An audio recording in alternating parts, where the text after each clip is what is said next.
So, a very good morning, everyone, and this is Madhusudan Mishra here. And आज हम बेटा indirect tax लो जो आपके इंटर लेवल पर होता है, सीए फाइनल नहीं बेटा, सीए इंटर, ठीक है। तो सीए इंटर की बात करेंगे और सीए इंटर पर बेटा आपके पास में क्या होता है, बोलो। सीए फाइनल नहीं, मैंने क्या बोला, सीए इंटर। हाँ बेटा, सर इंटर पे भी इनडायरेक्ट टैक्स लो होता है कि? हाँ बेटा होता है, इंटर पे भी इनडायरेक्ट टैक्स लो होता है, लेकिन उसको हम प्यार से सिर्फ जीएसटी बोलते हैं बेटा। क्या बोलते हैं? जीएसटी। आप सभी को पता है बेटा 60 मार्क्स का इनकम टैक्स होता है और हमारे पास में 40 मार्क्स का क्या होता है? जीएसटी होता है। तो हमारे पास में जो बेटा 40 मार्क्स का जीएसटी होता है, इसकी आरटीपी इस लेक्चर के अंदर बेटा अपन कंप्लीट करने वाले हैं, ठीक है सर? हाँ सर, ठीक है। और ये देखो आरटीपी आपके सामने ओपन भी है, इंस्टीट्यूट ने आरटीपी बेटा इशू कर दी है। इस लेक्चर के अंदर बेटा अपन ये आरटीपी पूरी कंप्लीट कर लेंगे, ठीक है। हाँ, मेन मुद्दा बेटा ये रहेगा हमारे पास यहाँ पर कि हम जो है कोशिश ये करेंगे साहब कि सिर्फ देखो, मैं आंसर बोल बोल के निकल जाऊंगा बेटा तो मजा नहीं आएगा। समझ रहे हो मेरी बात को? मैं आंसर बोल के निकल जाऊंगा, ठीक है, काम हो गया, नहीं। कोशिश करेंगे बेटा कि हम जो भी कॉन्सेप्ट क्वेश्चन के अंदर है, क्योंकि नाम क्या है बेटा, बोलो नाम क्या है? Revision test papers. तो अगर रिवीजन टेस्ट पेपर्स है तो कोशिश रहेगी कि जो भी कॉन्सेप्ट इन्वॉल्व है बेटा उसे पूरा का पूरा क्या किया जाए, रिवाइज किया जाए, और रिवाइज करने के बाद उसका सॉल्यूशन हम देखकर चलेंगे, ठीक है। तो सारे अच्छे बच्चे मेरे आ जाएंगे साहब, और जितने भी सीए इंटर के बच्चे हैं साहब, सीए इंटर के लिए रेलिवेंट लेक्चर, ठीक है। सीए फाइनल के लिए जो आरटीपी है उसके लिए मैं अलग से लेक्चर डालूंगा। ये लेक्चर रेलिवेंट रहेगा सिर्फ और सिर्फ किसके लिए बेटा? सीए इंटर वालों के लिए, ठीक है। हाँ सर, ठीक है, चालू करें सर? हाँ सर, चालू करते हैं। तो बेटा ये आ रहा है आपके पास में पहला क्वेश्चन, ठीक है। Okay sir, PTL private limited is a retail store of merchandise. Merchandise बेटा मतलब कपड़े। तो जो कपड़े बेचते हैं बेटा, उन कपड़ों का हमारे पास में क्या है? रिटेल स्टोर है, जिसका नाम है पीटीएल प्राइवेट लिमिटेड। मेरे सारे बच्चे ध्यान देंगे, पीटीएल प्राइवेट लिमिटेड बेटा, प्राइवेट लिमिटेड। जी हाँ सर, प्राइवेट लिमिटेड। क्या हो गया सर? Body corporate. क्या हो गया सर? Body corporate. ये हो गई सर हमारे पास में। एक बात ध्यान रखना, पहले बॉडी कॉर्पोरेट, ठीक है सर। बॉडी कॉर्पोरेट सर, इससे क्या फर्क पड़ेगा अभी पता लगेगा बेटा, आगे आगे पता लगेगा। ध्यान रखना बेटा, कभी भी क्वेश्चन आए तो वहीं के वहीं रफ में क्वेश्चन पढ़ते वक्त ही अपन को नोटिंग कर लेनी है। मेरी बात को ध्यान से सुनना, पेंसिल हाथ में रखनी है और नोटिंग कर लेनी है, क्योंकि एग्जाम में आपको बेटा डबल टाइम नहीं मिलेगा वापस क्वेश्चन पढ़ने का। तो आपको क्वेश्चन पढ़ते पढ़ते ही साथ उसे क्या कर लेना है बेटा? नोटिंग भी साथ ही साथ कर लेनी है। चलो, तो हमने बोला सर पीटीएल प्राइवेट लिमिटेड एक बॉडी कॉर्पोरेट है और वो एक रिटेल स्टोर है मर्केंडाइज का, लोकेटेड इन 25 स्टेट्स और यूटीज। तो बेटा मिला जुलाकर 25 स्टेट्स और यूटी के अंदर बेटा उसकी प्रेजेंस है, ठीक है सर, इन दी कंट्री, ठीक है। For the purpose of clearance of stock of merchandise and to attract consumers, PTL private limited launched a scheme of buy one get one free. तो बेटा क्या बोला कि अपनी प्रशंसा अपनी बढ़ाने के लिए, क्या बढ़ा बेटा? मार्केटिंग के लिए, प्रमोशन करने के लिए, अपनी प्रशंसा करने के लिए लोगों की नजर में कि साहब हम देखो कितना सस्ते में माल देते हैं, नए नए ऑफर्स देते हैं। इन्होंने क्या कर दिया? इन्होंने साहब ऑफर निकाला। क्या ऑफर निकाला? Bye one get one free. क्या निकाला बोलो बेटा? Bye one get one free. और साथ ही साथ क्लियरेंस ऑफ स्टॉक। आप सबको पता है बेटा, क्लियरेंस ऑफ स्टॉक का मतलब होता है कि जब सर्दियां जाने की होती है, जब गर्मियां आने वाली होती है बेटा, फरवरी मार्च की बात कर रहा हूँ, उस वक्त सर्दियों के कपड़े बेचने होते हैं। तो सर्दियों के कपड़े बेचने के लिए क्या करते हैं साहब? ये जो बड़े बड़े मार्ट होते हैं, विशाल मेगा मार्ट, बिग बाजार, आप सबने नाम सुना होगा, ठीक है, किशोर जी बियानी, तो ये क्या करते हैं साहब कि क्लियरेंस सेल लगाते हैं। क्या लगाते हैं? क्लियरेंस सेल, कि साहब हमको सारा का सारा माल अब क्या करना है, अपना क्लियर करना है, तो आप लेकर जाओ। तो bye one get one free, bye one get one free बेटा नाम से कुछ याद आ गया होगा मेरे प्यारे बच्चों को, सबको याद आ गया होगा सर नाम सुनते ही, buy one get one free. मेरे हिसाब से या तो मई 19 या नवंबर 19 के लिए अमेंडमेंट में बेटा एक सर्कुलर था सप्लाई चैप्टर के अंदर। सप्लाई चैप्टर के अंदर एक सर्कुलर था बेटा, bye one get one free और फ्री सैंपल्स के ऊपर। आई होप आप सबको याद आ गया होगा बेटा। ऐसी चीजें दिखते ही जीएसटी में बेटा मेरे बच्चों को तो याद आ जाएगी जिन्होंने मुझसे पढ़ा है, ठीक है। हाँ सर, क्योंकि बेटा हम एक ही बात को क्लास में इतनी बार रिपीट कर देते हैं कि वो याद हो जाती है साहब, ठीक है। तो bye one get one free for the same type of merchandise. बेटा सेम टाइप ऑफ मर्केंडाइज का मतलब क्या हुआ कि जैसे फॉर एग्जाम्पल अगर मैं जीन्स ले रहा हूँ तो सेम टाइप ऑफ मर्केंडाइज, यानी एक जीन्स खरीदूंगा तो उसके साथ में एक जीन्स फ्री आ जाएगी, ठीक है। ओके सर, समझ में आ गया। फॉर इंस्टेंस वन शर्ट, देखो दे भी दिया बेटा, one shirt to be given free with purchase of one shirt. तो वही देखो उन्होंने वहां पर लिख भी दिया, मैंने जो आपको समझाया वो ऑलरेडी लिखा हुआ है। बड़ा इलस्ट्रेटिव क्वेश्चन है बेटा, इलस्ट्रेटिव क्वेश्चन है। देखो क्वेश्चन खुद समझा रहा है कि हमने जो लिखा ना same type of merchandise, same type of merchandise, इसका मतलब है साहब कि एक शर्ट के साथ दूसरा शर्ट फ्री। बेटा हमको पता है क्वेश्चन को क्या बोलेंगे, क्वेश्चन भाई साहब हमको पता है, हम समझ गए साहब आपकी बात को। For saving cost, for saving cost PTL limited directly purchase merchandise from the manufacturers. यानी बेटा पैसा बचाने के लिए बीच का मिडल मैन ज्यादा कमीशन ना जोड़े, फिर उसका प्रॉफिट, फिर उसके ऊपर टैक्स, तो पीटीएल प्राइवेट लिमिटेड क्या करती है साहब, ये डायरेक्टली किससे खरीद लेती है, ये डायरेक्टली मैन्युफैक्चरर से ही शर्ट्स या मर्केंडाइज खरीद लेती है। Okay sir. In the month of May, बेटा मई के महीने में, मई का महीना बेटा गर्मी का महीना, in order to save employ cost PTL private limited purchased a tempo traveller worth ₹12 lakh with sitting capacity of 25%। बेटा कुछ खुशबू आ रही है? हाँ सर खुशबू आ रही है सर। सेक्शन नंबर 17 और sub section number 5 17 section 17 sub section 5 blocked credit, जहां पर सेटिंग कैपेसिटी 13 होती है। जी हाँ सर, याद आ रहा है, बिल्कुल याद आ रहा है। इंक्लूडिंग ड्राइवर, याद करो। हाँ sir. For transportation of its employees, तो बेटा एम्प्लॉय कॉस्ट बचाने के लिए, देखो आना जाना खर्चा होगा, ये होगा वो होगा, उन्होंने क्या करा बेटा, एक टेम्पो ट्रैवलर खरीद लिया, एक बड़ा ट्रैवलर खरीद लिया। और कंपनी इसको किस यूज में ले रही है, सबसे इंपॉर्टेंट बात है बेटा, कंपनी यूज क्या ले रही है बेटा, कंपनी यूज ले रही है इसका किसके लिए, transportation of employees, transportation of employees. और सबसे इंपॉर्टेंट बात बेटा, मैं तो सारी कहता हूँ यूज छोड़ो, तुम तो सिटिंग कैपेसिटी देखो, क्योंकि जो ब्लॉकेज लगी है वो किस पे लगी है बेटा, सिटिंग कैपेसिटी पे लगी है, ठीक है। और ट्रांसपोर्टेशन ऑफ पर्सन, तो पर्सन तो है, हाँ साहब बिल्कुल सही है, लेकिन बेटा 13 से ज्यादा है, 13 से ज्यादा है, तो बेटा यहाँ क्रेडिट मिलेगा कि नहीं मिलेगा, इस 12 लाख पे जो भी टैक्स बनेगा उसका क्रेडिट मिलेगा कि नहीं मिलेगा, सारे बच्चे बताएंगे मेरे को। सर सब कह रहे हैं मिलेगा, सारे बच्चे, मेरे प्यारे बच्चे क्या बोल रहे हैं, सर आपको टेंशन लेने की जरूरत ही नहीं है, क्रेडिट बिल्कुल मिलेगा, सबको 17.5 याद है। Further, for ensuring the wellbeing of its employees, for ensuring the wellbeing मतलब तभी ठीक रहे, सब बढ़िया रहे बेटा, private limited voluntarily obtained the health insurance cover of 2 lakh for each employ in the same month. The premium 1500 रुपए per employee has been paid by the company for 100 employees.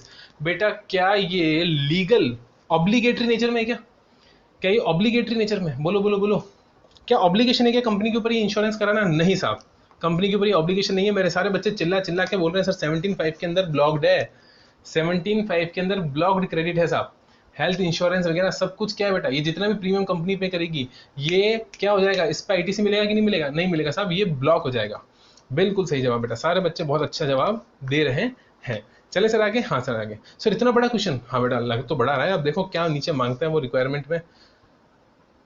In relation to above answer the following questions. बेटा कुछ questions दिए हुए हैं और मेरे को MCQ दिख रहे हैं। अच्छा मुझे समझ में आ गया साहब, ये होते हैं केस बेस्ड एमसीक्यू, ये होते हैं बेटा क्या, केस बेस्ड एमसीक्यू, जहां पर एक बड़ा केस आपको देंगे और उसके बाद आपसे एमसीक्यूज पूछे जाएंगे बेटा। तो लग तो कुछ ऐसा ही रहा है। चलो आप तो आगे बढ़ो क्वेश्चन को।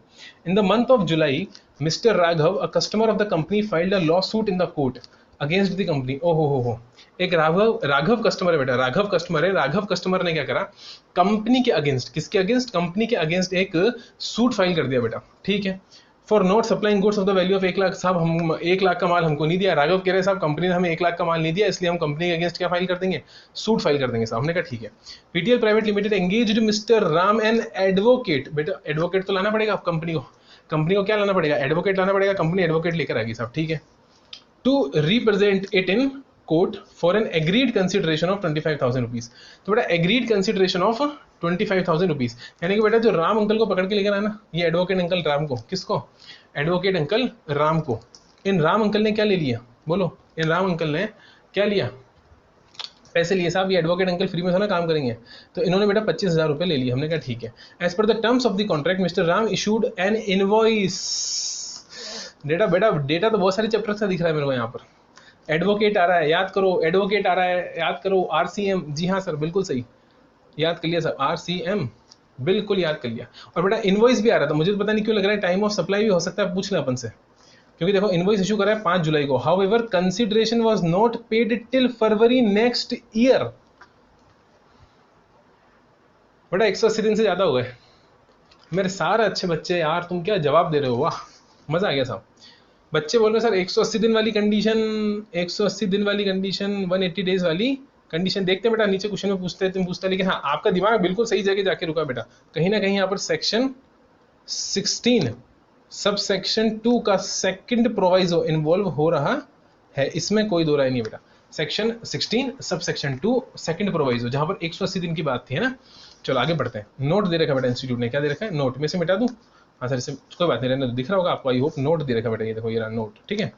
All the amounts given above, मतलब जितने भी अमाउंट ऊपर दे रखे बेटा, एक्सक्लूडिंग टैक्स, मतलब उसमें टैक्स इन्वॉल्व नहीं है, and all transactions are intra state transaction, और बेटा जितने भी ट्रांजेक्शन है वो क्या है, इंट्रा स्टेट ट्रांजेक्शन हैं।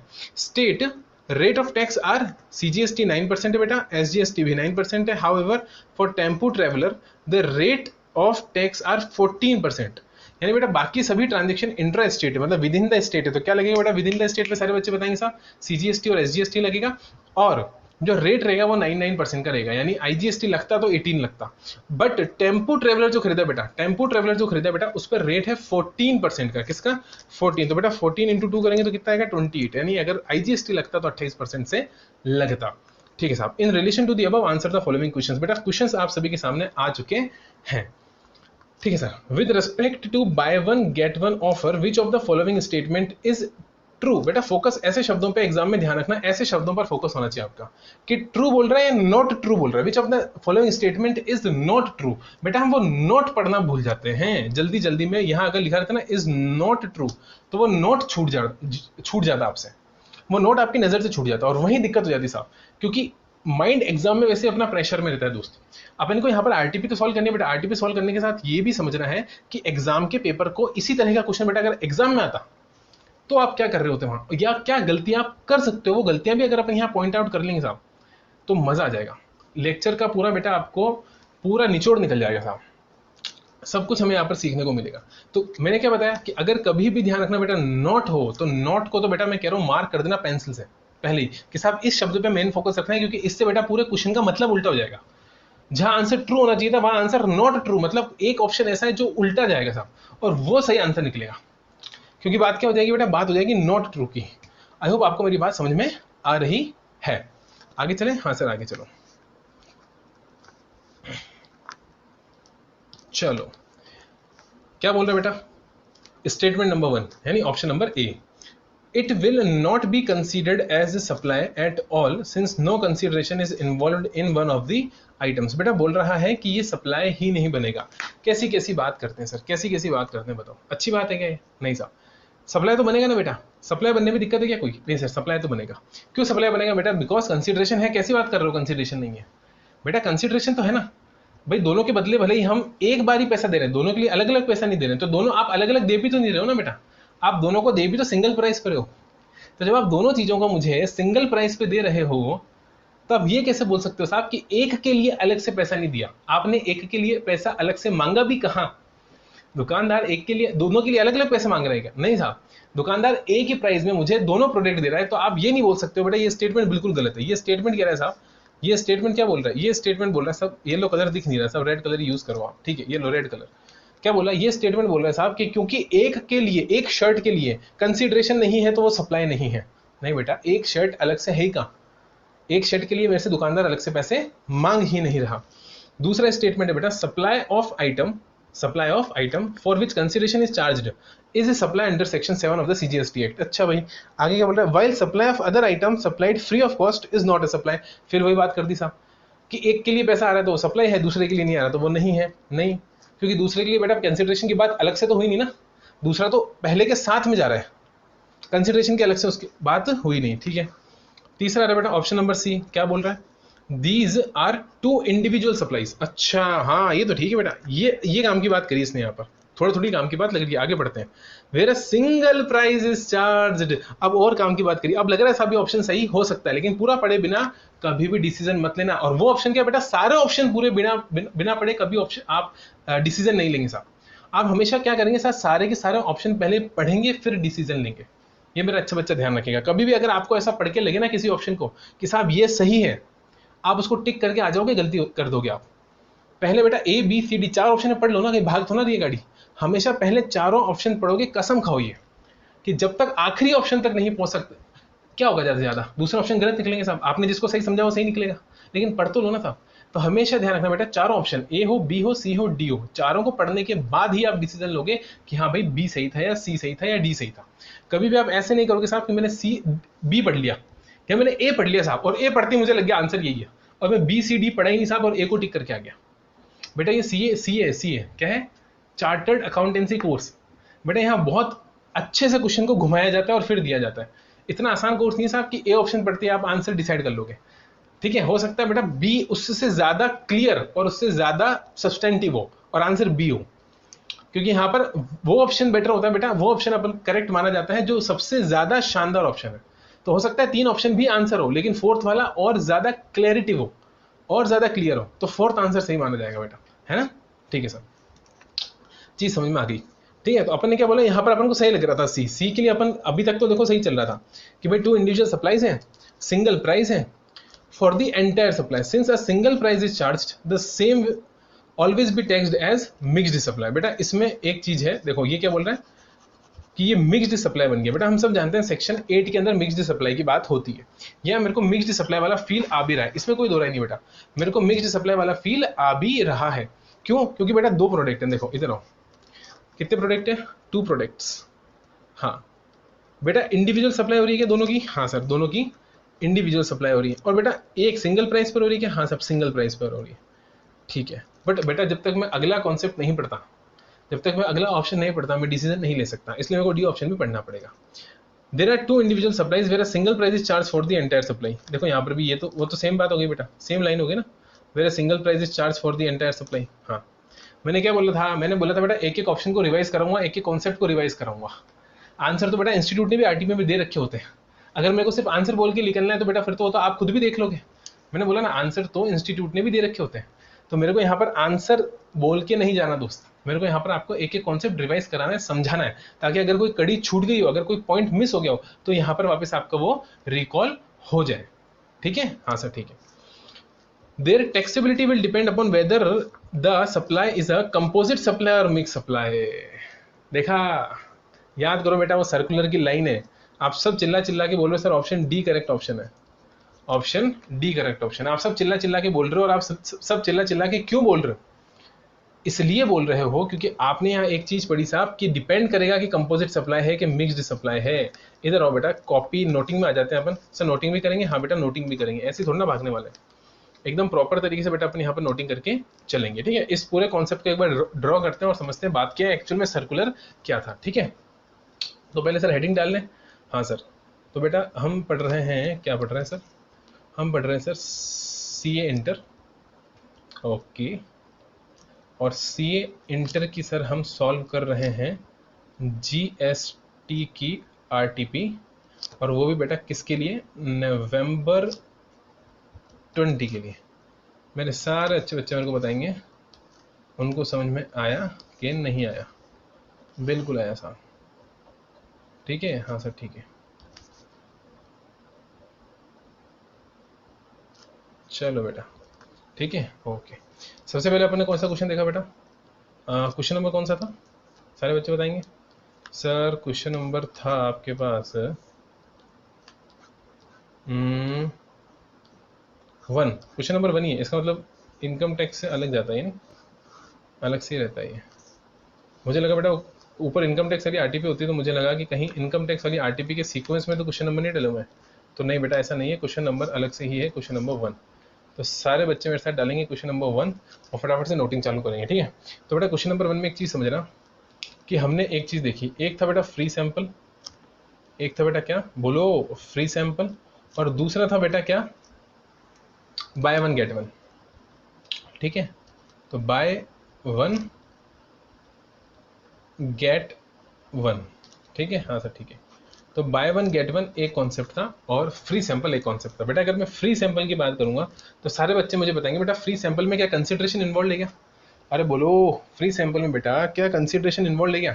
नहीं सर, फ्री सैंपल में कंसिडरेशन नहीं है, तो नो कंसिडरेशन। और बेटा जहां कंसिडरेशन नहीं होता वहां सप्लाई बनता है सिर्फ और सिर्फ कब? जब शेड्यूल 1 में फॉल करे बेटा, section number 7 read with schedule 1। हाँ बिल्कुल सही कहा बेटा, रीड विद शेड्यूल 1। सर ए क्या होता है? ए मेरे सारे बच्चे बताएंगे ए क्या होता है। क्लॉज ए होता है विद कंसिडरेशन, क्लॉज बी होता है import of service, clause C होता है क्या बेटा? Without consideration. और विदाउट कंसिडरेशन यानी क्लॉज सी 7(1)(c) को अपन को किसके साथ रीड करना होता है बेटा? शेड्यूल 1 के साथ रीड करना होता है। ठीक है, ओके सर। तो बेटा सेक्शन नंबर जब आप 7(1)(c) को रीड करते हो बेटा, रीड विद बेटा शेड्यूल 1, रीड विद शेड्यूल 1, जब ऐसा होता है तब कैसा होता है बेटा, जब ऐसा होता है तो ऐसा होता है कि कौन सा कलर ले, ग्रीन ले, हाँ सर ग्रीन लो। ये देखो ये अपन को बेटा पढ़ना होता है, ठीक। तो नो कंसिडरेशन है, सेक्शन 7(1)(c) है, रीड विथ शेड्यूल 1 है। ऐसी सिचुएशन में ये सप्लाई नहीं बनेगा साहब, ये सप्लाई नहीं बनेगा। सर बनेगा क्या? नहीं सर, ये सप्लाई नहीं बनेगा। कांटा लगा दे साहब, हाँ कांटा लगा दो। ये सप्लाई नहीं बनेगा क्योंकि शेड्यूल 1 में फॉल कर नहीं रहा। फ्री सैंपल नाम की कोई चीज शेड्यूल 1 में फॉल नहीं करती बेटा। शेड्यूल 1 की हमने मेमोरी टेक्निक बना रखी है, मैं सारे बच्चों को बताना चाहूंगा बेटा, पराई, PRAI। क्या बना रखी बेटा? पराई, पराई पराई पराई पराई, PRAI पराई। P4 बेटा, P4 होता है बेटा permanent transfer of business asset. क्या बोलेंगे? Permanent transfer of business asset. R से बेटा रिलेटेड पर्सन और डिस्टिंक्ट पर्सन। ए से बेटा एजेंसी बिजनेस और आई से बेटा import of service from related person outside India. तो रिलेटेड पर्सन से बिजनेस पर्पस के लिए आउटसाइड इंडिया से अगर आप कोई सर्विस ले रहे हो तो वो इंपोर्ट ऑफ सर्विस। ए से बेटा एजेंसी बिजनेस, चाहे बाइंग एजेंट हो चाहे सेलिंग एजेंट हो। आर से बेटा रिलेटेड पार्टी, क्या बोलेंगे? रिलेटेड पर्सन या फिर डिस्टिंक्ट पर्सन, ठीक है। इसमें एम्प्लॉयर एम्प्लॉय की लिमिट भी आती है 50,000 की। और पी से बेटा permanent transfer of business asset. ये सब शेड्यूल 1 में फॉल करता है, ठीक है। यहाँ मैं मार्क भी कर देता हूँ कि बेटा शेड्यूल 1 में क्या फॉल करता है, ये सब बातें बेटा शेड्यूल 1 में फॉल करती है, ठीक है। और इन सब बातों में कहीं पर भी फ्री सैंपल की बात हो नहीं रही बेटा, इसलिए वो सप्लाई नहीं बनेगा। लेकिन अब बात आती है बेटा बाय वन गेट वन की, ठीक है। बाय वन गेट वन की मेरे अच्छे बच्चे बात करेंगे। तो बाय वन गेट वन में बेटा मुझे बताओ ऐसा कौन सा कॉन्सेप्ट आपको नजर आ रहा है? सर नजर ये आ रहा है कि 2 प्रोडक्ट्स एज इंडिविजुअल सप्लाई। क्या बोलेंगे? As individual supply. बेटा 2 प्रोडक्ट्स की यहाँ पर इंडिविजुअल सप्लाई हो रही है कि नहीं हो रही है? सर हो रही है, बिल्कुल हो रही है बेटा। 2 प्रोडक्ट्स की जो इंडिविजुअल सप्लाई हो रही है बेटा, ये कौन सी प्राइस पर हो रही है? मेरा अच्छा बच्चा बताएगा बेटा, सिंगल प्राइस पर, सिंगल प्राइस पर। और मेरे सारे अच्छे बच्चे बताएंगे साहब इसको मैं मिक्स्ड सप्लाई बोल दूं। सर मिक्स्ड सप्लाई बन तो जाएगा, लेकिन आप ये देखो ना कि बेटा क्या मैं सप्लायर के पास किस लिए गया था, ये बताओ। क्या मैं सप्लायर के पास 2 शर्ट लेने गया था? नहीं साहब, मैं सप्लायर के पास 1 शर्ट लेने गया था। मेरे सारे अच्छे बच्चे बताएंगे मैं सप्लायर के पास कितने शर्ट लेने गया था? बेटा 1 शर्ट लेने गया था। और बेटा अगर मैं सप्लायर के पास 1 शर्ट लेने गया था तो मेरा प्रिंसिपल सप्लाई क्या बनेगा? 1 शर्ट। और दूसरा शर्ट बेटा उसके साथ में आ रहा है, मेरे को चाहिए नहीं। लैपटॉप के साथ बैग आ रहा है बेटा, मैं मांग रहा हूं क्या मैं लैपटॉप के साथ बैग मांगता हूं? बोलो। जब मैं बोर्डिंग स्कूल पढ़ने जाता हूं तो बोर्डिंग स्कूल में बेटा मैं एजुकेशन लेने जाता हूं, तो वहां मैं क्या बोलता हूं कि साहब मेरे को कपड़े भी धुलवाने हैं, मेरे को रहने के लिए जगह भी चाहिए, मेरे को खाना भी चाहिए। बेटा वो पैकेज ही इस तरीके से ड्राफ्ट होता है। तो बेटा ये तो कंपोजिट सप्लाई भी बन सकता है। तो इसलिए हमने देखा, इसलिए हम ये कहेंगे बेटा कि डिपेंड करेगा सिचुएशन पर कि सिचुएशन क्या है केस की सिचुएशन। अगर ऐसे देखो, शर्ट के केस में आपको क्या लग रहा है बेटा? मैं 1 शर्ट लेने गया, उसके साथ दूसरा शर्ट आ रहा है बेटा, नेचर क्या है बोलो। तो क्योंकि अपन को जो ऑप्शन दे रखे बेटा, अभी अपन ऑप्शन देखकर आए, ऑप्शन कैसे दिखाई दे रहे बेटा? ऑप्शन में एक तो मिक्स्ड सप्लाई साफ साफ बोल दिया और दूसरे में उसने थोड़ा क्लैरिफिकेटरी नेचर बोला। क्या बोला कि साहब कंपोजिट और मिक्स्ड। तो मैंने इसलिए बोला था आपको कि एक ऑप्शन को पढ़कर कभी भी आंसर नहीं देना है, कभी भी नहीं। हमेशा आप क्या कोशिश करोगे दोस्त, आप दोनों को सारे ऑप्शन देखोगे और फिर सबको आपस में कंपेयर करोगे। उसी तरीके से बेटा ए और बी तो अपने सीधा सीधा रिजेक्ट कर दिया, लेकिन बेटा जो सी ऑप्शन और डी ऑप्शन था उसमें थोड़ा सा अपन को क्या लगा, थोड़ा सा अपन को झटका लगा। अपन ने देखा यार बात तो सेम हो रही है। सी ऑप्शन मिक्स्ड सप्लाई बोल रहा है, डी ऑप्शन बोल रहा है बेटा कंपोजिट एंड मिक्स्ड। तो बड़ा ऑप्शन कौन सा लग रहा है बताओ? जहां पर ज्यादा पॉसिबिलिटी है वो है बेटा डी ऑप्शन, क्योंकि वहां कंपोजिट भी कहा गया है और मिक्स्ड भी कहा गया है। बोलो हाँ के ना? हाँ ठीक है सर। तो इसका मतलब बेटा ध्यान रखना, जो बड़ा ऑप्शन है, जो बेटर ऑप्शन है वो आपका बनेगा। तो यहाँ पर ऑप्शन डी आपका आंसर बनेगा बेटा, ठीक है। यहाँ पर ऑप्शन डी आपका आंसर बनेगा, तो ये ध्यान रखना, here the option D is the answer. Okay sir, कोई दिक्कत नहीं साहब, कोई दिक्कत नहीं है, ठीक है। तो we are going good perfectly. चले सर अगले क्वेश्चन पर। हाँ सर अगले क्वेश्चन पे चलते हैं। आ गया? हाँ आ गया। अगला क्वेश्चन है मेरे प्यारे बच्चों, eligible input tax credit for the month of May month के लिए सब एलिजिबल इनपुट टैक्स क्रेडिट कितना होगा on the purchase of tempo traveller? मिलेगा क्या? हाँ मिलेगा। हेल्थ इंश्योरेंस में मिलेगा क्या? मेरे सारे बच्चे बताओ साहब नहीं मिलेगा। Assuming that all other conditions for availing input tax credit has been complied with, ये मानकर चलो कि बाकी सारी कंडीशन बेटा कंप्लाई कर ली गई है, यानी सेक्शन 16 कंप्लाई है। आप तो ये बता दो टेम्पो ट्रेवलर पर कितना मिलेगा और हेल्थ इंश्योरेंस के हिसाब से कितना मिलेगा। मई महीने की बात है बेटा, किस महीने की बात है? मई महीने की, ठीक है साहब। मई महीने में हम देख लेते हैं फटाफट से। और बेटा कैलकुलेटर मेरे पास में है, आपके पास भी होना चाहिए, ठीक है। मैं नीचे रख के रखता हूँ, मैं कैलकुलेशन कर लेता हूँ फटाफट से, है ना। चलो बताओ, टेम्पो ट्रेवलर कितने का था? 12 लाख का। बेटा 12 लाख पे टैक्स का रेट कितना था टेम्पो ट्रेवलर पे? सारे बच्चे इधर देखेंगे, ये देखो ये रहा टैक्स का रेट टेम्पो ट्रेवलर पे बेटा 14% दिख रहा है। हाँ सर दिख रहा है। सर नहीं दिख रहा हो तो देखो मैं आपको मार्कर से भी दिखा सकता हूँ। ये देखो ये 14%, हाँ साहब ये 14%। और बेटा सब इंट्रा स्टेट था। हाँ सर सब इंट्रा स्टेट था। कहाँ लिखा है सर, ऐसा कहाँ लिखा है? ये देखो ये रहा बेटा, इंट्रा स्टेट ट्रांजेक्शंस।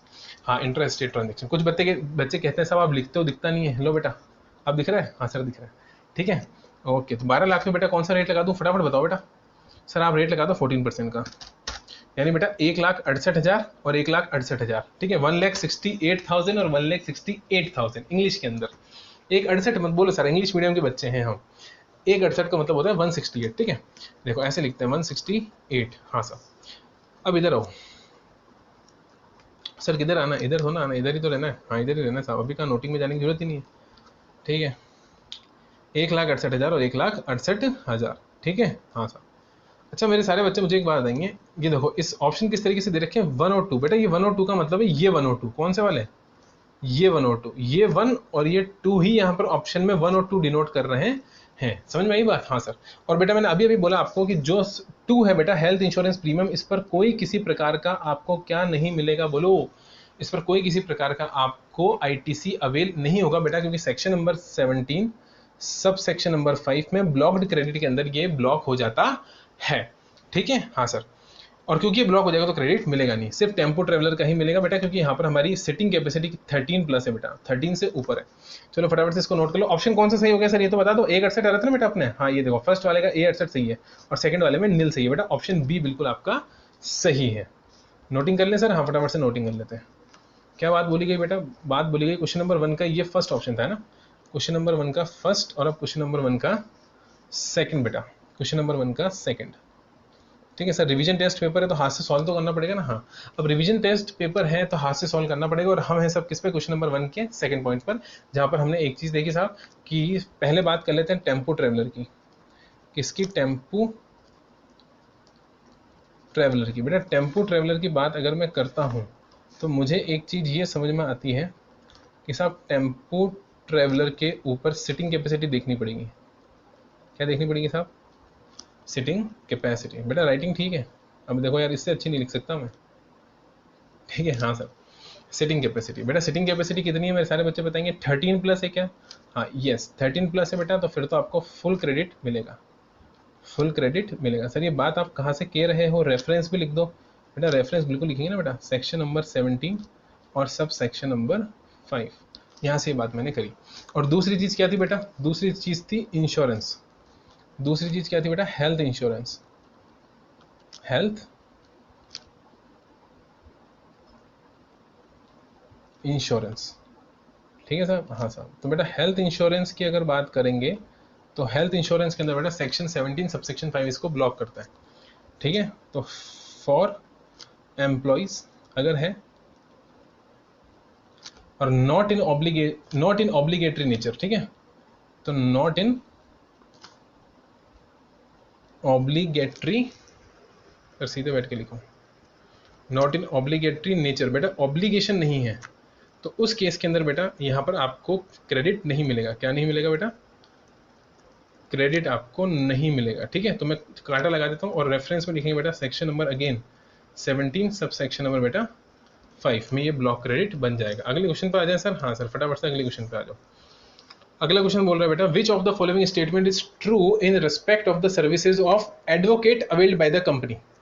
यानी कंपनी ने जो बेटा सर्विसेज अवेल करी है किसकी? बोलो सर्विसेज अवेल करी बेटा किसकी? एडवोकेट अंकल की। बेटा उसके रिस्पेक्ट में इनमें से कौन सा स्टेटमेंट सही है? मैंने वापस बोला ना नॉट ट्रू और ट्रू में फर्क होता है बेटा, हमेशा ध्यान रखना।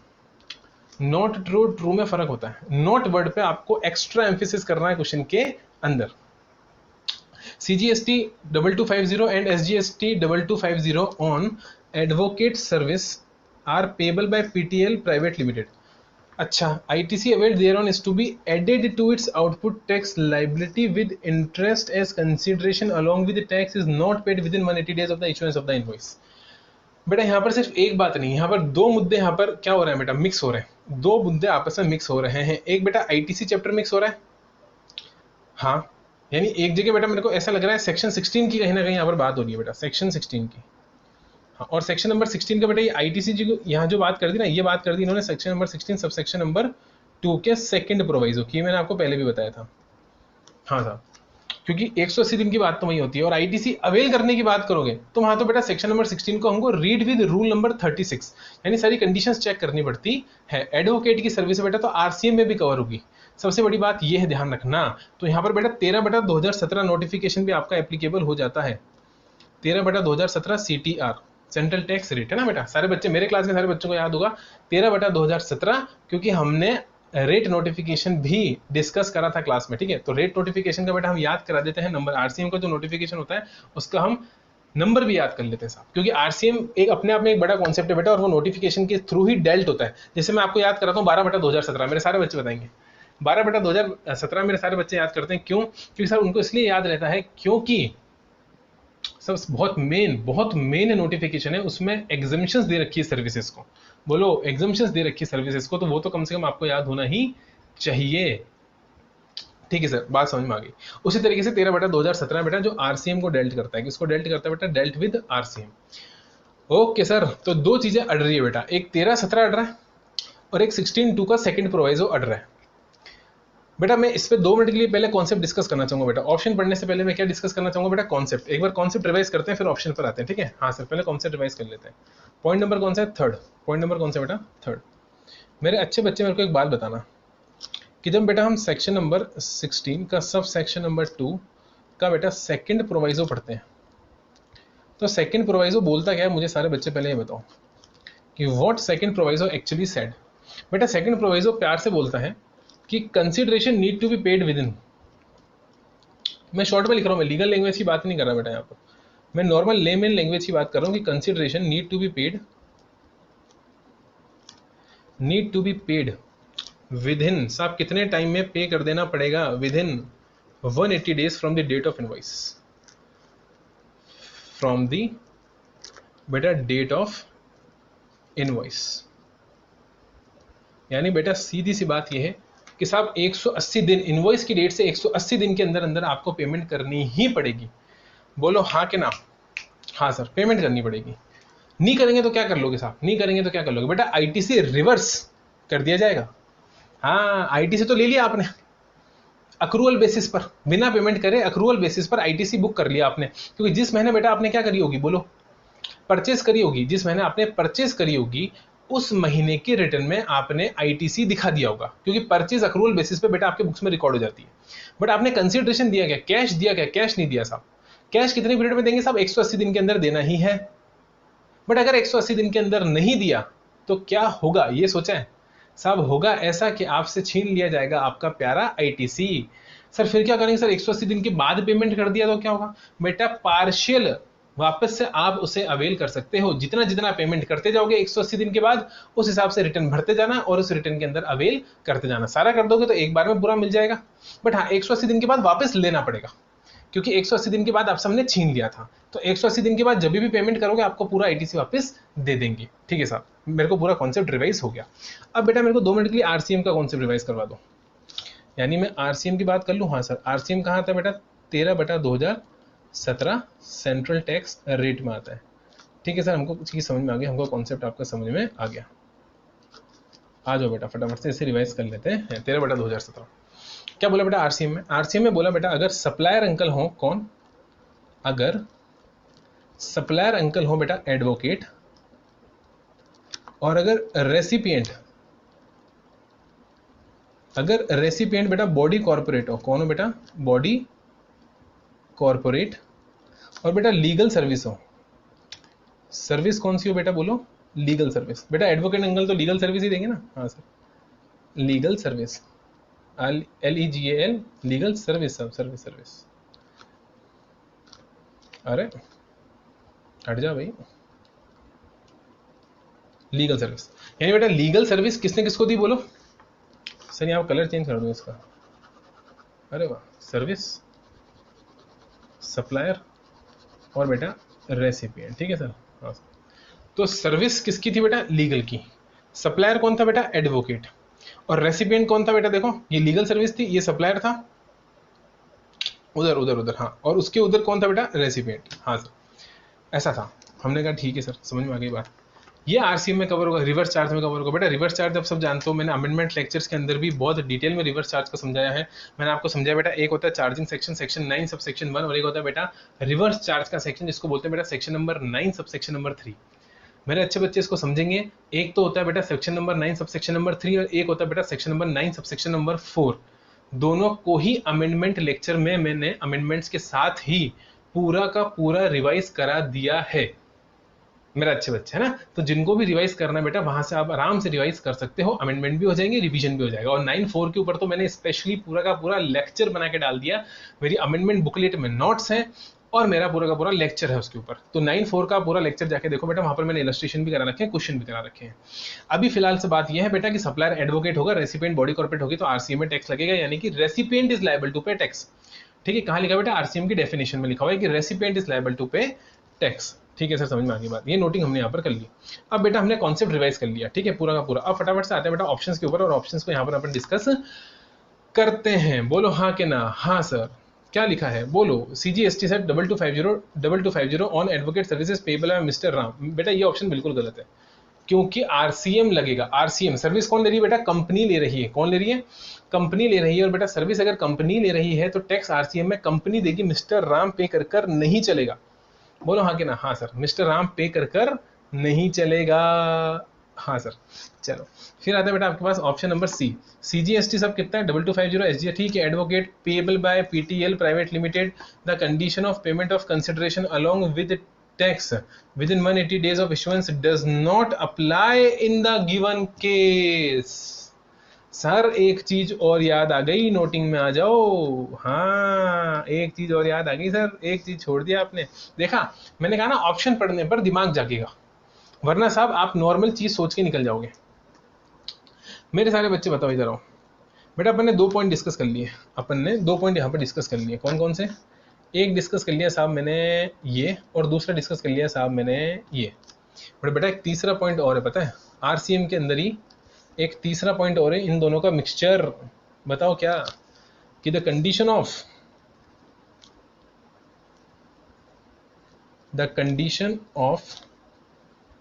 Payment with in the condition of payment with in 180 days does not apply. क्या बोलेंगे बेटा, डज नॉट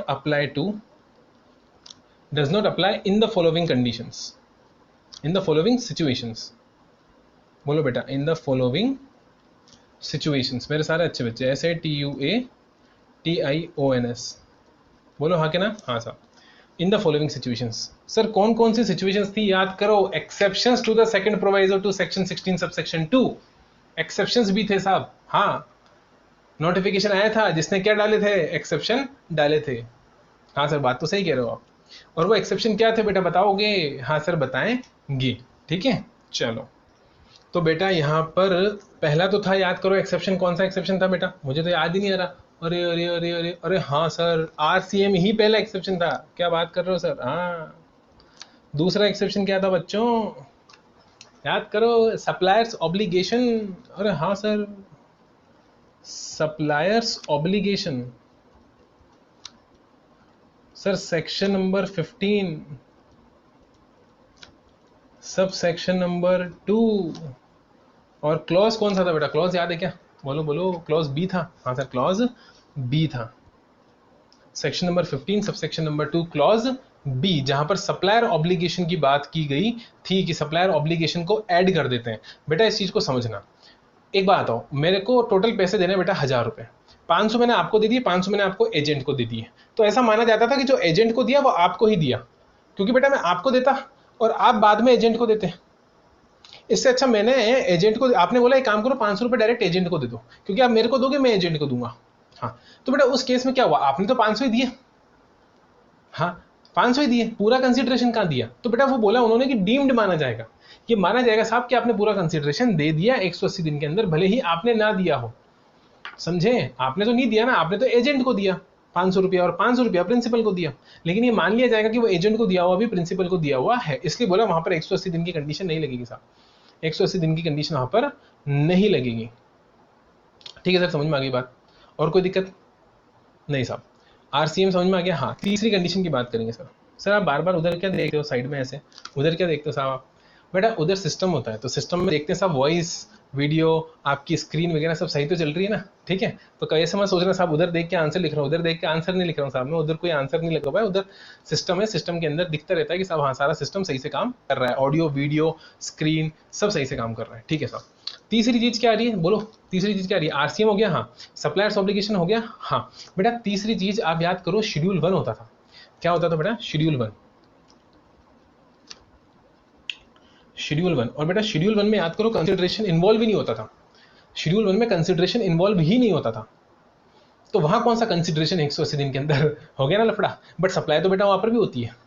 तो जब सप्लाई मान लिया बिना कंसिडरेशन के, तो इस कंडीशन को हटाओ ना साहब।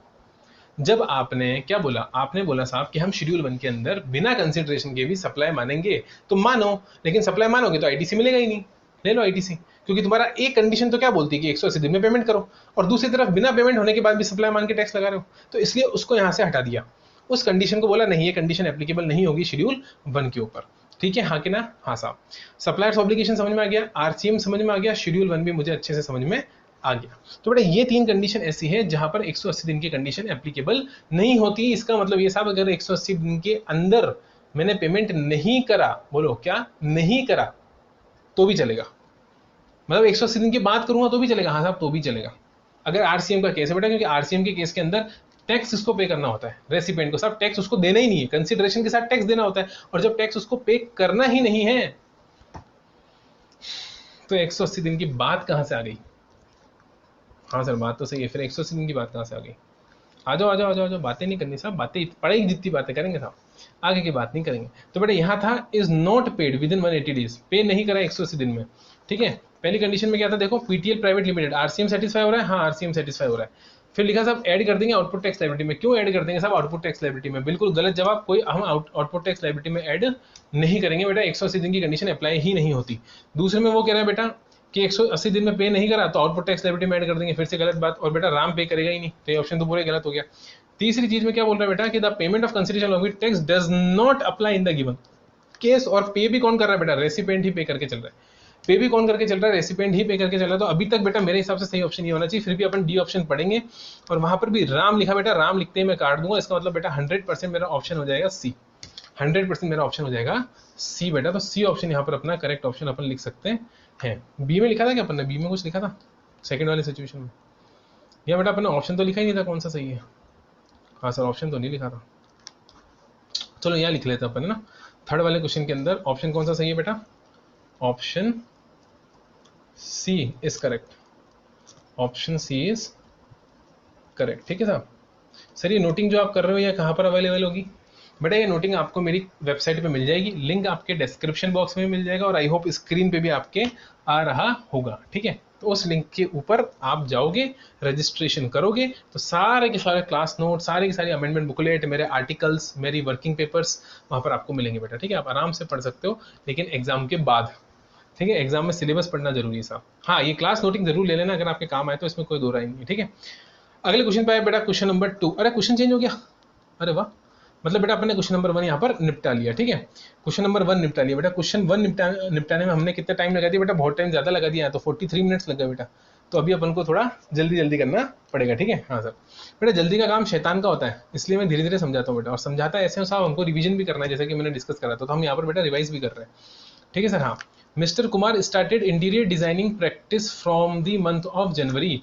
जनवरी के महीने से मिस्टर कुमार ने इंटीरियर डिजाइनिंग की प्रैक्टिस करना चालू करा। His turnover up to the month of March was 12,50,000। बेटा उसका टर्नओवर कितना था? 12,50,000 का टर्नओवर था, up to the month of मतलब मार्च तक। जून 30 को बेटा उसका टर्नओवर एक्सीड कर दिया 20 लाख को, और कहां पहुंच गया? And reached to 20,05,000। यानी बेटा मार्च जून के महीने में 30 जून को उसका टर्नओवर ऊपर निकल गया साहब, और कितना पहुंच गया? 20,05,000। यानी सब आप हम सब मेरे बच्चे चिल्ला चिल्ला कर बोलेंगे साहब, क्या चिल्ला चिल्ला कर बोलेंगे? रजिस्ट्रेशन इज रिक्वायर्ड बेटा। सेक्शन 22 में फॉल कर रहा है क्या? हाँ सेक्शन 22 में फॉल कर रहा है, और यहाँ पर रजिस्ट्रेशन रिक्वायर हो जाएगा। सेक्शन 22 क्या बोलता है? सेक्शन 22 बोलता है बेटा उस स्टेट से, जिस स्टेट से आप सप्लाईज कर रहे हो, टैक्सेबल सप्लाईज कर रहे हो, उस स्टेट में रजिस्ट्रेशन लेना जरूरी है, अगर आप प्रेस्क्राइब्ड थ्रेशोल्ड लिमिट के ऊपर निकल जाते हो। और वो थ्रेशोल्ड लिमिट कितनी है बेटा? बोलो 20 लाख, ठीक है। हाँ सर क्योंकि बेटा डिजाइन देखो, डिजाइनिंग प्रैक्टिस इंटीरियर डिजाइनिंग है ना बेटा, सर्विस का केस है। एक्सक्लूसिव गुड्स का केस होता तो लिमिट 40 लाख थी, अदरवाइज सर्विस के केस में लिमिट कितनी होती है बेटा, 20 लाख।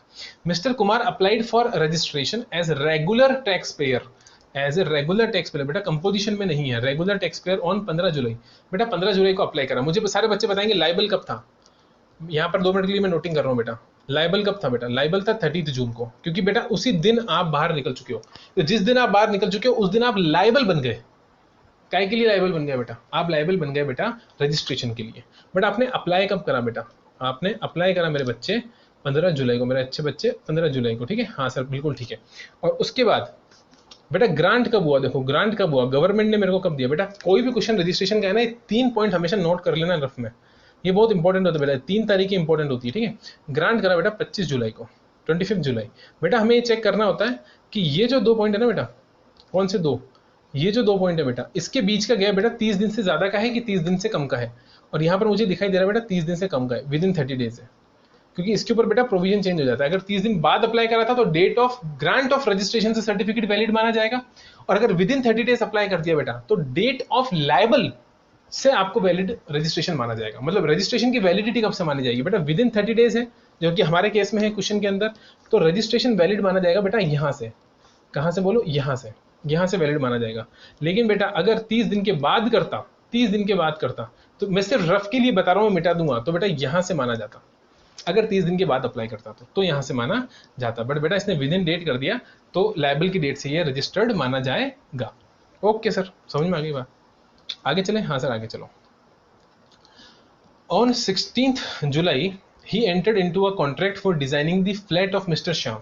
बेटा श्याम अंकल का फ्लैट डिजाइन करने के लिए इसको एक कॉन्ट्रैक्ट मिला, कब, 16 जुलाई को, कब, 16 जुलाई को, ठीक है। ओके सर, ठीक है। फिर लिखा हुआ है बेटा the service was completed on 22 July and Kumar issued invoice on the same day for 6 lakh. क्या बात है बेटा, 6 लाख की कमाई कर ली बेटा इस कॉन्ट्रैक्ट के अंदर। इस कॉन्ट्रैक्ट के अंदर कितना कमा लिया बेटा, 6 लाख रुपए इन्होंने कमा लिया। कोई दिक्कत नहीं सर, कोई दिक्कत की बात नहीं है, ठीक है बेटा। इनवॉइस कब इशू कर दी, 22 जुलाई को, 22 जुलाई को इनवॉइस इशू कर दिया बेटा, और 22 जुलाई को ही हमारा सर्विस कंप्लीट हुआ था बेटा। ऑन 5th जुलाई बेटा, 5th जुलाई को mister Kumar purchased capital goods amounting to 4,50,000, 4,50,000 के जितना, 4,50,000 के जितना कैपिटल गुड्स बेटा परचेस करा 5 जुलाई को। और बेटा 25 जुलाई से 31 जुलाई के बीच में इन्होंने सर्विस भी अवेल करी है 1,75,000 की, for the purpose of completing the service. मतलब आगे सर्विस कंप्लीट करने के लिए पीछे से, क्या बोला मैंने, आगे सर्विस कंप्लीट करने के लिए बेटा पीछे से सर्विस क्या करिए बोलो, अवेल करी है, ठीक है। हाँ सर, कितने से कितने के पीरियड में बेटा, 25 जुलाई से 31 जुलाई के बीच में, ठीक है सर। ओके, और उसके लिए बेटा पैसा कितना दिया, 1,75,000। तो 1,75,000 की सर्विस हो गई और 4,50,000 का बेटा कैपिटल गुड्स हो गया। ये दोनों चीजें बेटा मेरे पास पीछे से आई हैं और आगे मैंने सर्विस दी है, ये ध्यान रखना। तो it is coming from the back side. Okay sir. On 1st of August, क्या बोलेंगे बेटा, on 1st of August mister Kumar got another contract for interior designing. क्या बात है बेटा, एक के बाद एक कॉन्ट्रैक्ट आ रहा है अंकल जी के पास। हाँ साहब, एक के बाद एक कॉन्ट्रैक्ट आ रहा है बेटा अंकल जी के पास। अब मिस्टर राम से आ गया बेटा, राम श्याम घनश्याम मोहन प्यारे, राम से आया, पहले श्याम से आया, अब राम से आया। विच ही एक्सेप्टेड ऑन 2 अगस्त, 2 अगस्त को एक्सेप्ट कर लिया बेटा, सर्विस 6 अगस्त को कंप्लीट कर दी, इनवॉइस 7 अगस्त को इशू कर दिया 5 लाख रुपए के लिए, पेमेंट बेटा 29 अगस्त को आ गया, ठीक है। तो इनवॉइस कब इशू करा, 7 अगस्त को, पेमेंट कब आ गया बेटा, 29 अगस्त को, 180 दिन के अंदर पेमेंट आ गया। All values are excluding taxes, सारी की सारी वैल्यू टैक्सेस एक्सक्लूड है बेटा, जहां पर स्पेसिफिकली मेंशन्ड हो, unless mister Kumar makes only intra state outward supplies and all purchaser are also intra state, rate of taxes 9%। बेटा खरीद भी इंट्रा स्टेट है, मतलब within the state, state के अंदर से ही खरीदा है और स्टेट के अंदर ही राम अंकल को और श्याम अंकल को सर्विस दी है। मतलब राम अंकल और श्याम अंकल कहाँ के हैं बेटा, स्टेट के ही हैं, स्टेट के बाहर के नहीं है। Okay sir. In relation to the above answer the following questions. बेटा झड़ी लग चुकी है क्वेश्चंस की, आराम से एक एक क्वेश्चन डिस्कस करेंगे, उसका कॉन्सेप्ट रिवाइज करेंगे और आगे बढ़ेंगे, ठीक है। The effective date of registration of mister Kumar is, मेरे सारे बच्चे अच्छे से बताएंगे यार, मैंने इसको ऊपर ही डिस्कस कर दिया बेटा, इसके लिए नोटिंग करूं क्या, बोलो सर। नोटिंग में करवा दूंगा, मैं मना नहीं कर रहा हूं, मैं नोटिंग करवा दूंगा, लेकिन मेरे सारे बच्चे अभी 2 मिनट के लिए बताएंगे मेरे को कि इफेक्टिव डेट क्या आएगी, बोलो। इफेक्टिव डेट बेटा 30 जून आएगी, अभी अभी बताया था मैंने आपको। क्यों बेटा, 30 जून को मैं लाइबल हो गया था, अप्लाई मैंने 15 जुलाई, विद इन 30 डेज अप्लाई कर दिया क्या, हाँ साहब। 30 जून और 15 जुलाई के बीच में कितना गैप है बेटा, बताओ सर। 15 दिन का गैप है, ठीक है, हाँ सर 15 दिन का गैप है। और बेटा 15 दिन के अंदर मैंने अप्लाई कर दिया, यानी 30 दिन के अंदर अप्लाई कर दिया, 15 तो 30 से कम ही होता है ना, तो बेटा लाइबल वाली डेट आपके लिए यहाँ पर आ जाएगी, मतलब जिस दिन से आप लाइबल हुए थे उस दिन से ही आपका रजिस्ट्रेशन सर्टिफिकेट वैलिड माना जाएगा। यानी बेटा आंसर क्या हो जाएगा इसका, मेरे सारे बच्चे बताओ, अच्छे बच्चे, इसका आंसर हो जाएगा बेटा ए, इसका आंसर हो जाएगा बेटा ए। देखो इफेक्टिव डेट क्या हो जाएगी बेटा ए, 30 जून। ठीक है, हाँ क्या ना, हाँ सर फटाफट से नोट करवा दो। मैंने कहा ठीक है बेटा नोट कर लेते हैं। ठीक है, कहाँ लिखा है ये बात, कहाँ लिखी है, पहले सारे अच्छे बच्चे बताएंगे मेरे को कि ये बात लिखी कहाँ है। ठीक है, तो अपन कौन से क्वेश्चन बेटा, क्वेश्चन नंबर 2 का फर्स्ट आ जाओ। क्वेश्चन नंबर 2 का फर्स्ट पॉइंट डिस्कस करेंगे यहाँ पर बेटा, और वो होगा आपका section number 22 read with section 25। तो बेटा सेक्शन 22 जो रजिस्ट्रेशन का है, अगर मैं इसे रीड करता हूँ बेटा, रीड विद सेक्शन 25, जिसमें किसकी बात करिए बेटा, प्रोसीजर फॉर रजिस्ट्रेशन की बात करिए, तो मुझे समझ में आती है कि if applied within 30 days, क्या बोलेंगे, if applied within 30 days, अरे बात को समझो यार, if applied within 30 days valid from the date of, क्या बोलेंगे, लाइबल, तो रजिस्ट्रेशन शुड बी वैलिड। ऐसे नहीं करते बेटा, मिटा, अरे मेरे से पंगा, हटा दिया बेटा। हाँ तो if applied within 30 days registration will be valid, registration madam मैं शॉर्ट में लिख सकता हूँ ना, मेरे को अलाउड है, एग्जाम में आपको अलाउड नहीं है, आपको REGN नहीं बेटा, रजिस्ट्रेशन पूरा लिखना पड़ेगा। तो रजिस्ट्रेशन विल बी अप्लाइड नहीं बेटा, अरे अरे अरे, registration will be valid, sir कहाँ खो गए आप, registration will be valid from the date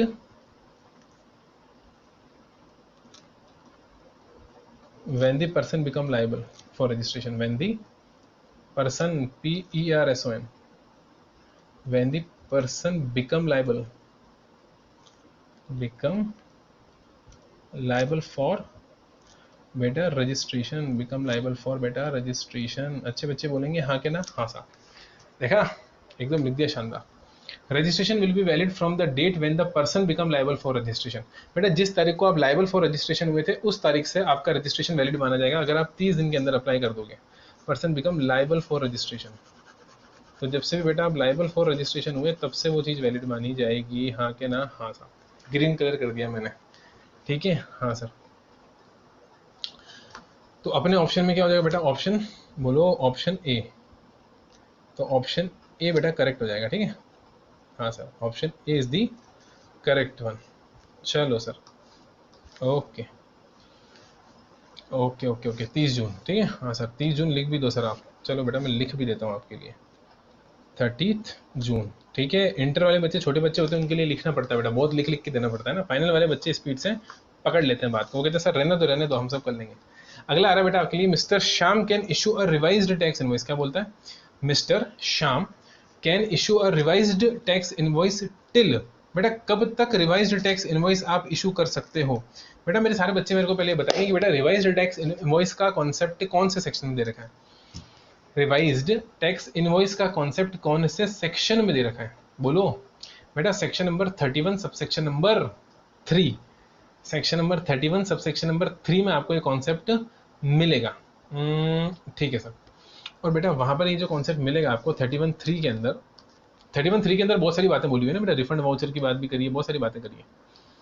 ठीक, इसी के सेकंड में चल रहे हैं अपन। ठीक है, आ जाओ, ये लो सेकंड, और सेकंड में अपन एक चीज देखें बेटा कि कॉन्सेप्ट कहाँ बोला गया। ठीक है, ये कॉन्सेप्ट बोला गया बेटा section number 31 sub section number 3 में किसकी बात होती है बेटा, बोलो हाँ के ना सर, एक ही लाइन खींचो। ठीक है, किसकी बात होती है बेटा, रिवाइज्ड टैक्स इनवॉइस की, रिवाइज्ड टैक्स इनवॉइस की। ठीक है, हाँ के ना, हाँ सर। और बेटा रिवाइज्ड टैक्स इनवॉइस के लिए वहाँ बोला हुआ है विद इन 1 मंथ, क्या बोला हुआ है, विद इन 1 मंथ। मेरा अच्छा बच्चा मेरे को बताएगा क्या बोला हुआ बेटा, विद इन 1 मंथ। ठीक है, और विद इन 1 मंथ बेटा कब से 1 मंथ, बोलो कब से 1 month, from the grant of registration, from the date of grant of registration. बेटा उसी तारीख से तो मुझे पता लगेगा ना कि हाँ सर्टिफिकेट आ गया, अब टैक्स इनवॉइस इशू कर सकता हूँ। टैक्स इनवॉइस बच्चा कब से इशू कर सकता है, मेरे सारे बच्चे बताएंगे। बेटा टैक्स इनवॉइस इशू ही आप तब कर सकते हो जब आपके पास में रजिस्ट्रेशन होगा। अगर आपके पास में रजिस्ट्रेशन ही नहीं है तो आप टैक्स इनवॉइस इशू ही नहीं कर सकते। इसलिए तो इंतजार कर रहे थे आप रजिस्ट्रेशन आने का। जैसे ही रजिस्ट्रेशन आएगा मैं टैक्स इनवॉइस इशू करूंगा। ठीक है, हाँ सर। ओके सर, आप बार बार उधर देखते हो ना बेटा, मैंने बताया ना आपको, वी हैव टू लुक कि हम बोलते तो नहीं जा रहे बेटा, रिकॉर्डिंग तो हो रही है ना, वरना बोलते चले गए और रिकॉर्डिंग बंद हो गई तो दिक्कत हो जाएगी ना। हाँ सर, बात तो सही है। चलो, तो रिवाइज टैक्स इनवॉइस बेटा वहाँ लिखा हुआ अभी पढ़ा ना, 1 मंथ। देखो अभी अभी अपन देख कर आए। हाँ सर, हाँ हाँ हाँ हाँ हाँ, कहाँ है बताओ, ये रहा, विद इन 1 मंथ। हाँ वापस आ जाओ बेटा नोटबुक पे। बेटा मैं याद कराना चाहता हूँ आपको, मेरी बात को समझो। मैं बार बार दिखा रहा हूँ ओपन कर करके बुक, बार बार एक ही कॉन्सेप्ट को बोल रहा हूँ। उसके पीछे रीजन क्या है, टाइम थोड़ा लग जाए कोई बात नहीं, लेकिन बच्चा अगर क्लास देख रहा है तो मैं चाहता हूँ क्लास देखते देखते बेटा आपको याद हो जाए, रिवीजन हो जाए, याद हो जाए तो ज़्यादा अच्छा रहेगा ना बेटा। सिर्फ क्लास देख के टाइम वेस्ट कर लिया, आंसर देख लिया बेटा, आंसर तो अपन ने दे रखे ना, इंस्टीट्यूट नहीं दे रखे बेटा, फिर मतलब क्या निकलेगा। तो बेटा एक महीना कहाँ से बेटा, 29th ऑफ, नहीं 29th ऑफ अगस्त कहाँ से आ गया, हटा हटा हटा हटा, यहाँ से बेटा 25th ऑफ जुलाई। देखो ये बोला ना मैंने, ग्रांट कब करा, देखो इधर इधर इधर इधर आ जाओ। ग्रांट कब करा सारे बच्चे बताओ, 25th ऑफ जुलाई, हाँ कि ना, हाँ साहब इस तारीख को ग्रांट करा बेटा। देखो ये रहा 25th ऑफ जुलाई, तो 25th ऑफ जुलाई से एक महीना, जुलाई अगस्त, 25 अगस्त बेटा, 25 अगस्त ऑप्शन में है क्या, बिल्कुल है सर, बिल्कुल है, option C is the correct answer, option C is the correct answer.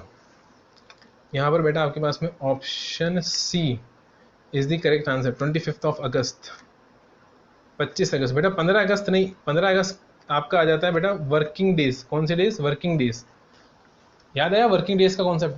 15 August working day नहीं होता बेटा, 15 अगस्त नेशनल हॉलीडे होती है। तो 15 अगस्त होता तो अपन नहीं मानते बेटा, 25 अगस्त ही मानेंगे। ठीक है, वैसे अपने क्वेश्चन में है ही नहीं तो अपन को ज़्यादा दिमाग लगाना भी नहीं है, बट मैंने आपको फिर भी कॉन्सेप्ट समझा दिया कि वर्किंग डेज ही काउंट किए जाते हैं। ठीक है, यहाँ पर वर्किंग डेज क्योंकि नहीं है तो अगला दिन आ जाएगा बेटा, वर्किंग डे के बाद का जो दिन होगा वो लिया जाएगा। 15 अगस्त होगा तो अपन 16 अगस्त लिखकर चलेंगे। ठीक है, हाँ सर, बट फिलहाल के लिए बच्चा ऐसा नहीं है, फिलहाल के लिए हमारे पास में 25 सितंबर आंसर बनकर चलेगा। एक सेकंड, जुलाई अगस्त, अरे बेटा बेटा बेटा गलत टिक कर दिया, देखा ये होता है रिकॉर्डिंग क्लास में, फेस टू फेस में बच्चा बोल देता अब तक, अरे सर सर सर आप बोल तो सही रहो लेकिन आपने टिक गलत कर दिया। 25 अगस्त बेटा, ठीक है, टिक गलत कर दिया, इट्स नॉट 25 सितंबर, इतना टाइम नहीं मिलता, एक महीने का टाइम मिलता है, आप सब सेक्शन जाके पढ़ सकते हैं। 25 जुलाई से एक महीना पकड़ेंगे बेटा तो जुलाई के बाद अगस्त आता है, तो 25 अगस्त आपका यहाँ पर करेक्ट आंसर होगा, यानी डी ऑप्शन आपका यहाँ पर करेक्ट आंसर होगा। सर आप नोटबुक में जाके सही करिए, आपने गलत ऑप्शन टिक कर दिया था। हाँ ये लो बेटा, उससे कोई फर्क नहीं पड़ेगा, अपन ने बोला सही था, 25 अगस्त लिख गलत दिया बेटा, 25 जुलाई दिख रहा था इसलिए मुंह से तो सही निकल गया, लेकिन हाथ गलत चल गया। आ जाओ आगे चले, हाँ सर आगे चलो। Eligible input tax credit available with mister Kumar for the month of July. बेटा जुलाई के लिए एलिजिबल इनपुट टैक्स क्रेडिट कितनी होगी, फोकस करना बेटा शब्दों पर, जुलाई के लिए, जुलाई के लिए कितनी होगी एलिजिबल इनपुट टैक्स क्रेडिट। बेटा सब कुछ इंट्रा था याद है, इसलिए सीजीएसटी देखो ऑप्शन में दिख रहा है आपको, सीजीएसटी सीजीएसटी एसजीएसटी एसजीएसटी, ये जो ऑप्शन है ना ये किस तरीके से दे रखे हैं, सीजीएसटी एसजीएसटी, क्योंकि सब कुछ इंट्रा था याद है, वहाँ लिखा था सब कुछ इंट्रा है, खरीद बेच सब इंट्रा है। और एलिजिबल आईटीसी, बेटा आईटीसी किसके ऊपर मिलती है बताओ, आईटीसी मिलती है बेटा अपन को इनपुट के ऊपर, तो एक तो कैपिटल गुड्स पे मिल जाएगी, ओके, और वो भी जुलाई महीना बेटा।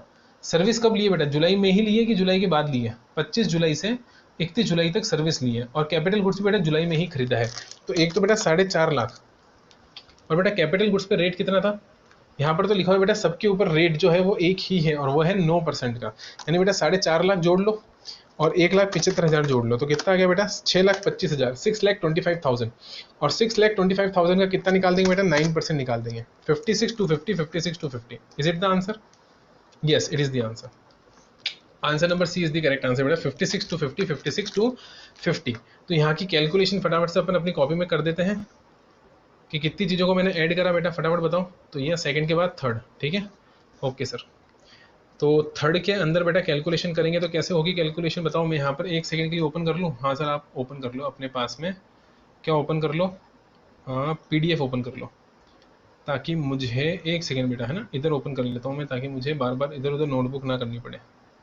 हाँ सर बात तो सही है, किधर गया क्वेश्चन, ये रहा बेटा, श्याम राम ये रहा। तो देखो एक तो है बेटा 6 लाख, और एक है आपके पास में 1 लाख, नहीं नहीं नहीं 4.5 लाख और 1,75,000, तो एक 4.5 लाख है और एक है बेटा 1,75,000, मैंने देख लिया। तो एक है बेटा 4 लाख और एक है 1,75,000, ठीक है ना, हाँ सर। अरे यार 4 लाख ही था ना, तुम क्या कर रहे हो, सही से बताओ, 4.5 लाख और 1,75,000, 4.5 लाख और 1,75,000, ठीक है साहब। अब फटाफट से लिख ही लेता हूँ मैं, वरना फिर भूल जाऊंगा। 4.5 लाख और 1,75,000। चलो, ये था बेटा कैपिटल गुड्स के ऊपर, और ये था बेटा इनपुट सर्विस के ऊपर, ये था बेटा इनपुट सर्विस के ऊपर, ठीक है। हाँ, टोटल कितनी होती है बेटा, अभी अभी लगाई थी 4.5 लाख और 1,75,000, 6,25,000। हाँ साहब, और 6,25,000 के ऊपर बेटा रेट कितना था, rate at the rate of 9%। तो बेटा कितना आएगा निकल कर, बोलो बच्चे। 56 to 50 बेटा, रुपीज़ 56 to 50 बेटा, यही आएगा बेटा आपका CGST, और इतना ही आएगा आपका SGST, ठीक है। हाँ सर, इसको आप CGST SGST करके लिख सकते हो बेटा, ये CGST भी यही रहेगा और SGST भी यही रहेगा। सर आप जो भी लिख रहे हो यहाँ पर कुछ भी नहीं आ रहा, देखा मैंने कहा ना बेटा, इसलिए बीच बीच में चेक करना पड़ता है। आप समझ में आई? हाँ साहब, मैं तो लिख रहा था लेकिन उधर आ ही नहीं रहा था बेटा, अब आ गया, ठीक है। चलो मालिक, चले। हाँ सर चलो, टन ये हो गया बेटा। अगला क्वेश्चन कौन सा आ रहा है, एकदम मस्ती से पढ़ाई करेंगे साहब, कोई टेंशन लेने की जरूरत है क्या, नहीं, सब इजी है साहब, GST बहुत इजी सब्जेक्ट है, ठीक है। ये मैंने कर लिया, अगला आ जाओ, अगला आ जाओ, अगला आ जाओ। The time of supply of service provided by mister Kumar to Ram, time of supply of service provided by mister Kumar to mister Ram. बेटा राम की बात चल रही है, राम की, राम पहले था कि बाद में था, बाद में था बेटा, पहले श्याम अंकल थे फिर राम अंकल आए। तो बेटा यहाँ ये बात हो रही है, ठीक है। तो राम अंकल बाद में आए और इनकी टाइम ऑफ सप्लाई निकालनी है, और गुड्स दे रहे हैं कि सर्विस दे रहे हैं बेटा, सर्विस दे रहे हैं, गुड्स दे रहे हैं कि सर्विस दे रहे हैं, सर्विस दे रहे हैं बेटा, सर्विस फॉरवर्ड चार्ज में दे रहे हैं। मेरे सारे बच्चे वापस नोटिंग में आ गए, फटाफट से प्रोविजन लिखेंगे। जब तक प्रोविजन नहीं आएगा मज़ा नहीं आएगा, बोलो, जब तक प्रोविजन नहीं आएगा बेटा मज़ा नहीं आएगा। Time of supply of service, तो बेटा time of supply of service की बात अगर होगी तो ये ध्यान रखना कि अगर फॉरवर्ड चार्ज है, कौन सा चार्ज बेटा, फॉरवर्ड चार्ज। तो फॉरवर्ड चार्ज के अंदर बेटा दो चीज़ें होती हैं, और वो होती है बेटा invoice is issued with in time, invoice is issued with in time. Time कहाँ दे रखा है बेटा, सेक्शन 31 में दे रखा है बेटा, कहाँ दे रखा है, 31 में। तो बेटा 31 में जो टाइम दे रखा है उस टाइम के अंदर इशू हुआ है क्या, और इनवॉइस नॉट इशूड, क्या बोलेंगे, इन VOIC, invoice not issued with in time, not issued with in time. और टाइम कहाँ दे रखा है बेटा, मैंने अभी भी बताया आपको, सेक्शन 31 में। तो सेक्शन 31 में जो टाइम दे रखा है बेटा, उस टाइम के अंदर इनवॉइस इशू हुआ कि नहीं हुआ, सारे बच्चे बताएंगे, उस टाइम के अंदर इनवॉइस इशू हुआ कि नहीं हुआ। बेटा अगर इनवॉइस उस टाइम के अंदर इशू हुआ, क्या बोला मैंने, अगर उस टाइम के अंदर इशू हुआ, यानी with in the time limit आपने इनवॉइस इशू कर दिया, आप अच्छे बच्चे हो बेटा, तो इनवॉइस और payment which ever is earlier, क्या बोलते हैं, इनवॉइस और पेमेंट। बेटा क्या बोलेंगे, इनवॉइस और payment which ever is earlier, जो भी बेटा अर्लियर होगा उसी को लेकर चलेंगे। और यहाँ पर बेटा क्योंकि आपने इनवॉइस टाइम पर नहीं दिया, इनवॉइस टाइम पर नहीं दिया, तो बेटा कंप्लीशन ऑफ सर्विस की डेट ऑफ कंप्लीशन और payment which ever is earlier. तो यहाँ बेटा हम कंप्लीशन को पकड़ लेंगे, किसको पकड़ लेंगे, कंप्लीशन को।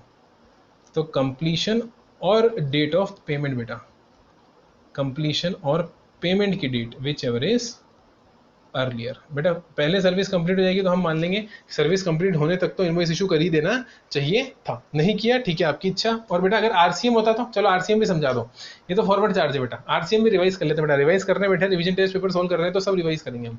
RCM होता बेटा 61st डे और पेमेंट की date whichever is earlier. तो 61st डे और पेमेंट की date whichever is earlier RCM के केस में, वहां पर बेटा हम इनवॉइस की बात नहीं करते, क्योंकि RCM के अंदर इनवॉइस होता ही नहीं है, सेल्फ इनवॉइस होता है जो रेसिपिएंट को बनाना होता है। तो इसलिए वहाँ इनवॉइस की बात नहीं होती, वहाँ किसकी बात होती है, 61st डे की। बट यहाँ पर क्योंकि इनवॉइस होता है तो देखा जाता है विद इन टाइम इशूड है कि नहीं है, क्योंकि बेटा सर्विस का केस है। तो अगर विद इन टाइम इशूड है तो इनवॉइस और payment which ever is earlier, और अगर विद इन टाइम इशूड नहीं है बेटा तो कंप्लीशन की डेट और पेमेंट की date whichever is earlier. चलो बेटा फटाफट से चल के अपने क्वेश्चन में चेक करते हैं कि विद इन टाइम इशू हुआ कि नहीं हुआ, चेक करते हैं बेटा, विद इन टाइम इशू हुआ कि नहीं हुआ। राम के केस में बेटा इनवॉइस देखो 2 अगस्त को मैंने बेटा कंप्लीट करा था, नहीं 6 अगस्त को बेटा कंप्लीट कब करा था, इधर देखो 6 अगस्त को कंप्लीट करा था, हाँ sir. And invoice was issued on 7 अगस्त, बेटा विद इन टाइम इशूड है, और पेमेंट 29 अगस्त। तो इनवॉइस और payment which ever is earlier, तो 7th ऑफ अगस्त आंसर आएगा बेटा, 7th ऑफ अगस्त आंसर आएगा। दे रखा है ऑप्शन में, बिल्कुल दे रखा है बेटा, ये रहा। तो यहाँ पर मैंने फंडा क्या लगाया, मैंने फंडा लगाया बेटा इनवॉइस और पेमेंट, क्या फंडा लगाया, इनवॉइस और payment which ever is earlier. तो ऑटोमेटिकली आपकी डेट निकल कर आ गई 7th ऑफ अगस्त। लिख दें ऑप्शन ए इज करेक्ट, हाँ sir option A is correct, 7th of August, option A is correct बेटा, 7th ऑफ अगस्त। तो यहाँ पर मैं यही लिखूंगा, option A is correct, option A correct है। और ऑप्शन ए क्या है बेटा, 7 अगस्त, ठीक है, 7 अगस्त आपके टाइम ऑफ सप्लाई निकल कर आएगी राम वाले केस में, ठीक है बेटा। चलो वापस कॉपी पे आ जाए, हाँ सर वापस कॉपी पे आ जाओ और आगे चलो। आगे आ रहा है बेटा आपके पास point number 5, if instead of opting for regular scheme, बेटा रेगुलर